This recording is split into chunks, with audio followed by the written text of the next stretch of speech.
И во тетовските основни и средни училишта денес штрајкуваат членовите на Синдикатот за образование, наука и култура. Председателот на регионалната единица на Сонкот Тетово, Зоран Грковски, вели дека поддршка добиле и од другите просветни работници кои потпишале изјава за солидарност. Притисок врз вработените бил пријавен само во едно училиште.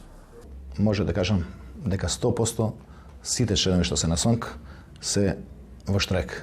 Меѓутоа поддршката е огромна и од останатите кои што не се членови на СОНК, меѓутоа голема благодарност и за разбирањето од надлежните институции на локалната самоуправа, голема благодарност до медиумите, до родителите и сите оние кои што ни дават поддршката. Има некои мали исклучоци кај што одредени луѓе вршат притисоци, меѓутоа тоа е многу мал број, скоро и многу небитен.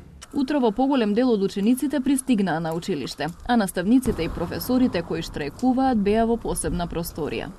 Ние наставниците кои што сме дел од членството на синдикатот, кои што со децении сме, решивме да застанеме на страната на правата на работниците кои што ги зацртал СОНК. Генералниот штрек значи ќе трае додека да се исполнуваат нашите барања. Вработените сите се дојдени според распоредот што го има денеска. Не имаме наш простор за штрајкувачите. Штрајк имаше и во градинките, но децата кои пристигнаа беа згрижени. Значи децата се примаат во градинка, синдикалците се у посебна просторија каде штрајкува, а децата се згрижени од лицата што се со договор. Според тетовската единица на СОНК, штрајкот го поддржали просветните работници во училиштата во руралните средини.